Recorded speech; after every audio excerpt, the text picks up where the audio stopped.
नमस्कार दोस्तों। आपने धन्ना सेठ का नाम या कहावत तो सुनी ही होगी, या फिर आपने किसी आसपास के अमीर व्यक्ति से धन्ना सेठ तो कहा ही होगा। आखिर ये धन्ना सेठ शब्द कहाँ से आया और ये धन्ना सेठ कौन थे? तो आइए आज जानते हैं धन्ना सेठ की कहानी। कि आखिर धन्ना जाट, जो कि साधारण किसान का बेटा था, वह धन्ना सेठ कैसे बना। कहानी को लास्ट तक ज़रूर देखना, क्योंकि कहानी के लास्ट में आपको ऐसी बात पता चलेगी जो आपने पहले कभी नहीं सुनी होगी। तो चलिए एक कहानी को शुरू करते हैं।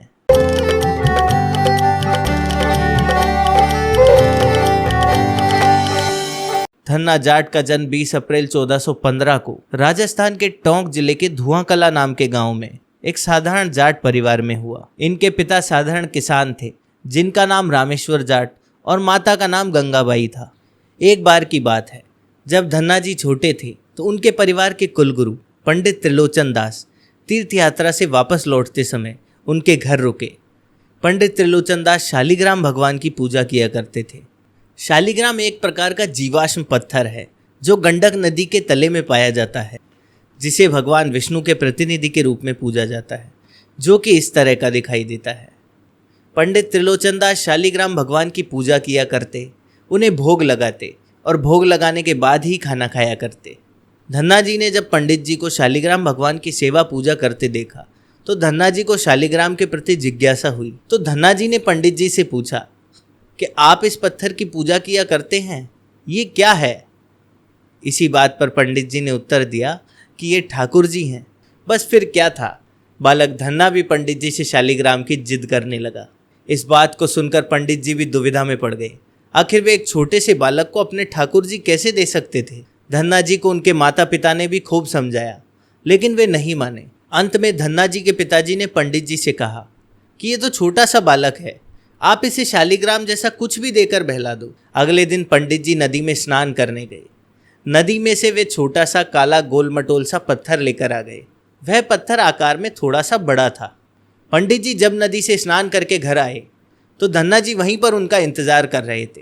पंडित जी धन्ना जी से बोले कि मैं तुम्हें ठाकुर जी ज़रूर दूंगा, लेकिन मेरे पास दो ठाकुर जी हैं, एक छोटे और एक बड़े। बताओ तुम्हें कौन से ठाकुर जी चाहिए? बालक धन्ना ने तुरंत जवाब दिया, बड़े ठाकुर जी। पंडित जी भी यही चाहते थे, तो पंडित जी ने बालक धन्ना को वह काला पत्थर दे दिया। ठाकुर जी को पाकर धन्ना जी बहुत खुश हो गए। वे बड़े भाव से ठाकुर जी को अपने साथ रखते और उनकी सेवा पूजा करते। धन्ना जी जब भी गाय चराने या खेत में जाते तो ठाकुर जी को साथ में ज़रूर लेकर जाते। एक दिन धन्ना जी जब अपनी गायें चराने जा रहे थे तो उनके साथ में उनकी माँ ने रोटी, सब्जी और गुड़ बांध कर रख दिया और उनकी माँ ने कहा कि रास्ते में भूख लगे तो इसे खा लेना। इस बात को सुनकर धन्ना जी को पंडित जी की भोग लगाने वाली बात याद आ गई। इस बात पर उन्होंने भी पक्का निश्चय कर लिया कि अब तो वे भी ठाकुर जी को भोग लगाकर ही भोजन किया करेंगे। यह बात सोचकर धन्ना जी गाय चराने निकल गए। रास्ते में जब उन्हें भूख लगी तो उन्होंने माँ का दिया हुआ खाना निकाला और ठाकुर जी के साथ जमीन पर बैठ गए। ठाकुर जी को भोग लगाने के उद्देश्य से धन्ना जी ने उस काले पत्थर को अपने सामने रख दिया और उसके सामने अपना खाना परोस दिया। खाना परोसकर धन्ना जी ठाकुर जी से बोले कि ठाकुर जी अब जल्दी से आओ और थोड़ा सा भोजन आप भी करो, मुझे बड़ी भूख लगी है, तभी तो मैं खाना खा पाऊंगा। और उस पत्थर के सामने धन्ना जी आंखें बंद करके बैठ गए। धन्ना जी ने जब आंखें खोली तो धन्ना जी ने देखा कि ना तो ठाकुर जी आए, ना ठाकुर जी ने भोजन किया। अब वे खाना कैसे खाएंगे? सारे दिन गायें चराने और खेत में काम करने से धन्ना जी काफ़ी थक गए थे और उन्हें भूख भी लगी थी, लेकिन उन्होंने प्रण ले लिया था कि वे ठाकुर जी को जब भोग लगाएंगे तब ही खाना खाएंगे। अंत में थक हार कर धन्ना जी ने अपनी रोटियां गायों को खिला दी और उस दिन धन्ना जी ने कुछ नहीं खाया। ऐसा करते करते 3 दिन बीत गए। अब ना तो ठाकुर जी आए, ना धन्ना जी ने खाना खाया। चौथे दिन जब धन्ना जी खेत में गए तो उनकी माँ उनके लिए खाना लेकर आई।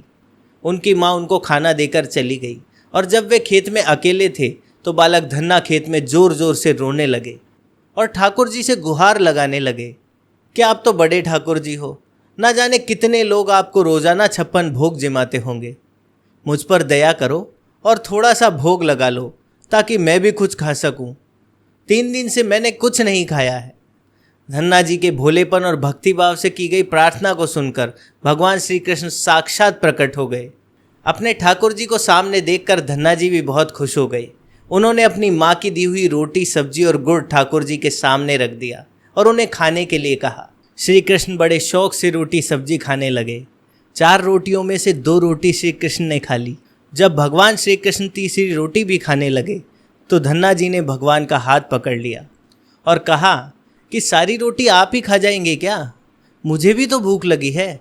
मैंने 4 दिन से कुछ नहीं खाया। आपने 2 रोटी खा ली, अब 2 रोटी मुझे खाने दीजिए। इस बात को सुनकर ठाकुर जी मुस्कुराने लगे और बची हुई रोटियां धन्ना जी ने खाई। अब तो ये उनका रोज का नियम हो गया था। जब धन्ना जी खेत पर या गायें चराने जाते तो भोजन ठाकुर जी के साथ ही बैठकर करते। एक दिन ठाकुर जी ने धन्ना जी से कहा कि तुम मुझे रोज़ रोटियां खिलाते हो, मैं मुफ्त की रोटियां नहीं खाना चाहता।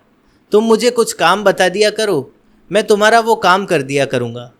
इस बात पर धन्ना जी ने कहा कि मैं तो छोटा सा बालक हूँ, गायें चराता हूँ, मैं आपको क्या काम बताऊँगा। तब ठाकुर जी ने कहा कि मैं तुम्हारी गायें ही चरा दिया करूँगा।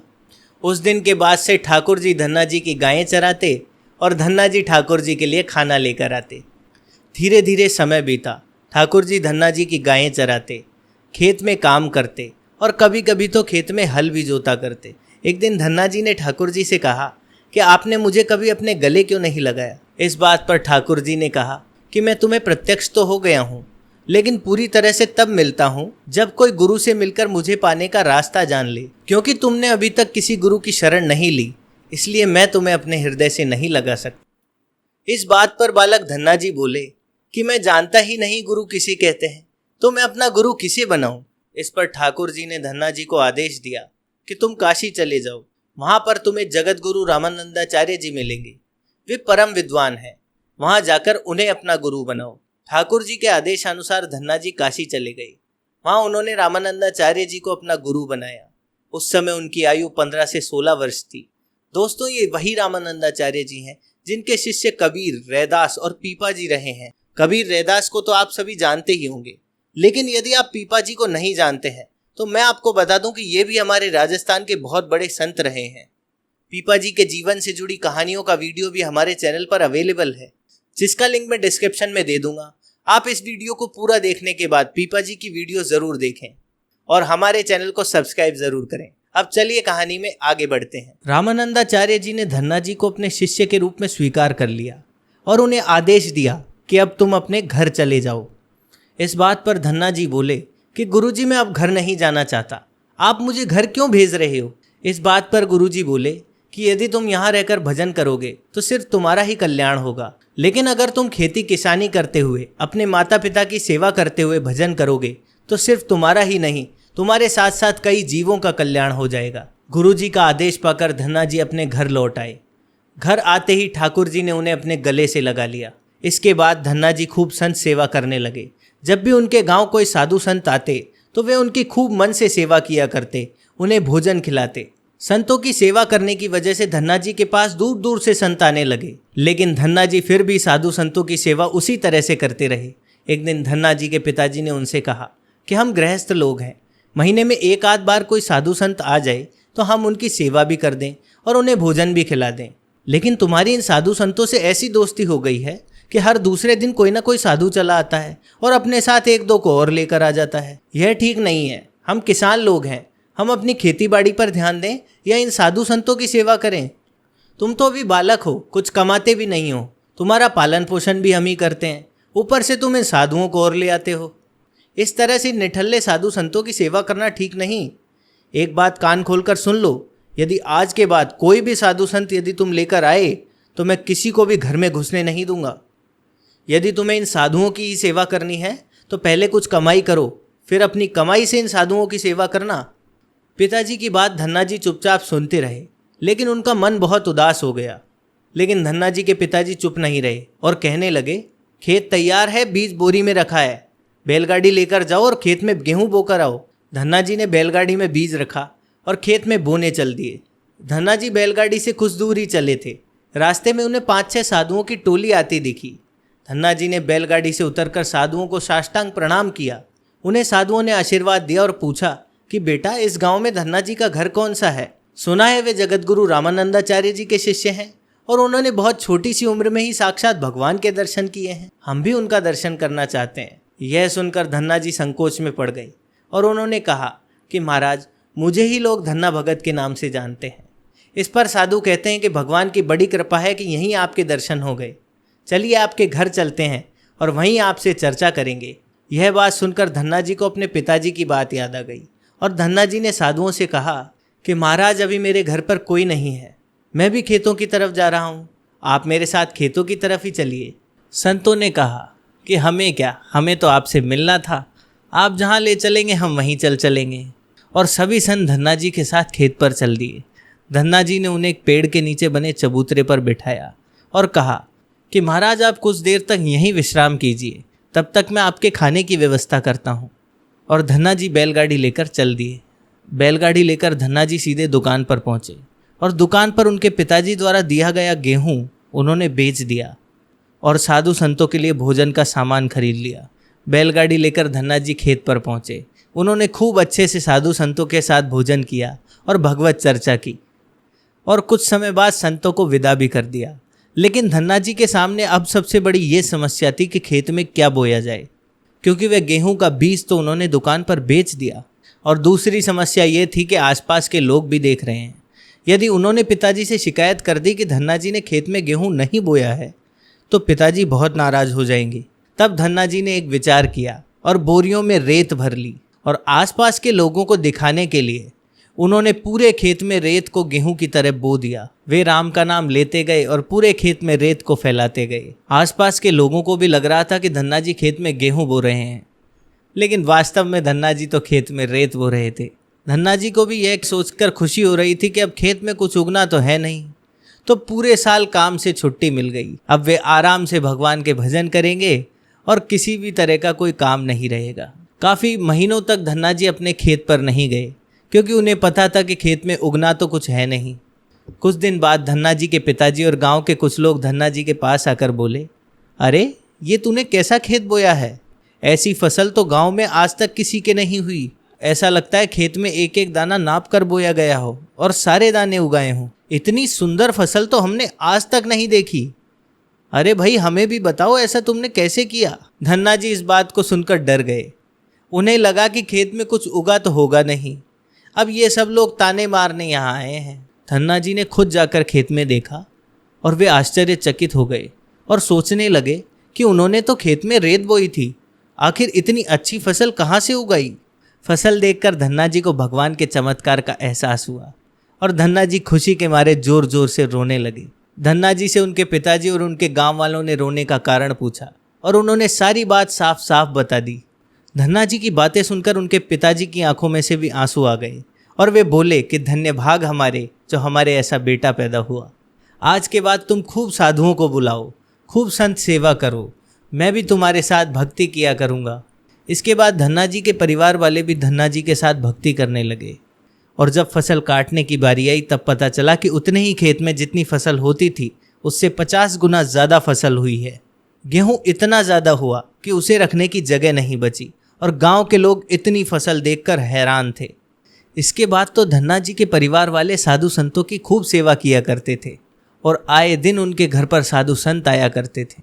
समय बीता, धन्ना जी अपने गांव के बड़े किसान बन गए थे और गांव वाले भी उन्हें चमत्कारी संत मानने लगे थे। जिन लोगों के खेतों में फसल अच्छी नहीं होती थी वे धन्ना जी के खेत में से थोड़ी सी मिट्टी ले जाते और अपने खेत में छिड़क लेते, जिससे उनकी फसल भी अच्छी होने लगी। आसपास के क्षेत्र में भी धन्ना जी की जय जयकार होने लगी। एक बार भगवान ने भी धन्ना जी की परीक्षा लेनी चाहिए और धन्ना जी के गांव में अकाल पड़ गया। धन्ना जी बड़े किसान थे और उनके पास अन्न के भंडार भरे हुए थे। अकाल के कारण गांव के आसपास के संत, गरीब और ज़रूरतमंद धन्ना जी के पास मदद मांगने आने लगे और धन्ना जी भी दोनों हाथों से अपना भंडार लुटाने लगे। उनके पास से कोई भी ज़रूरतमंद खाली हाथ नहीं लौटा। धीरे धीरे धन्ना जी के अन्न का भंडार भी खत्म होने लगा, लेकिन उन्होंने सोच लिया था कि चाहे उन्हें सब कुछ बेचना पड़े लेकिन उनके यहाँ से कोई भी ज़रूरतमंद खाली हाथ नहीं जाएगा।